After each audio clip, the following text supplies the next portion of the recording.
Here we have the components of a dog A5 style clipper blade. This is the sole plate, this is the top cutter, this is the spring, the blade guide, the latch and the 2 screws that hold the blade together. Points to be knowledgeable on is the sole plate. This front rail and the back rail is what is sharpened to produce a smooth, fresh edge. Likewise, the same on the top cutter. This surface and this back rail is where it is sharpened, so when the two go across one another, it's producing a new, fresh edge. The other area to be mindful of is the spring that holds the top cutter and the sole plate together. This is the guide that fits onto the front of the spring. If at any point that this spring splits, it will come away and it will not be able to hold the tension between the top cutter and the sole plate, so it will give you the opinion that your blade is blunt. Now we have the components ready, we're now going to show you how we put them all together to complete your blade. So first of all, you take the latch and the spring, and that goes up through the front and it sits down behind. So if we turn it to the side, you can see that the holes, the screw holes, are in line with one another. You then take your sole plate and you marry up the holes together like so, and then you start to pop your screws in and you take a Phillips screwdriver to tighten them up. Both screws are now firmly into the base of the sole plate but not tightened up, so as you can see there is still movement because we have to now get the top cutter to slide in. So do you see the ridge here? That ridge is what needs to go into under there, and the best thing to do is to take a flathead screwdriver, pop it in the front like so, place it on a worktop, and then that top cutter slides straight in, and that's how you get that into that position.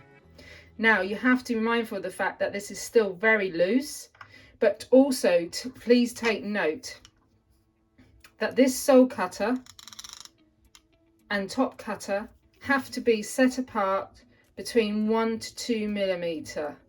Otherwise, that top cutter will be set far too way back and it won't cut.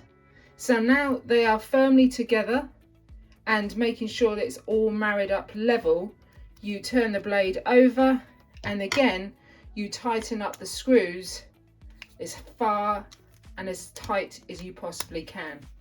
Please note that the screws have no bearing on the tensioning of a clipper blade. We're now going to show you how to do the tensioning of a blade.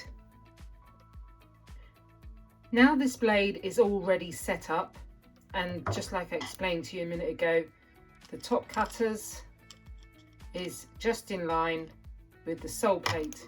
So if you turn it here and you run your finger down your fingernail, you can see there's about a 1 to 2 millimeter separation of the top cutter sat back on the sole plate.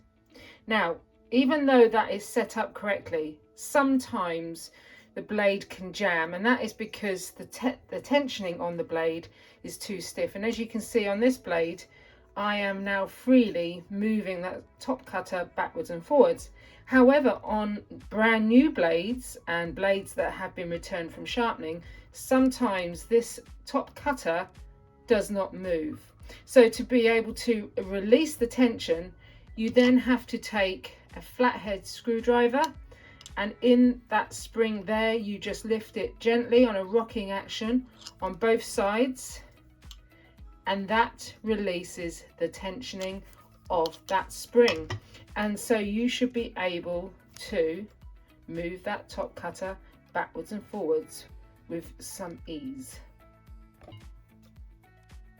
So to ensure that we have done everything possible to keep our blades maintained.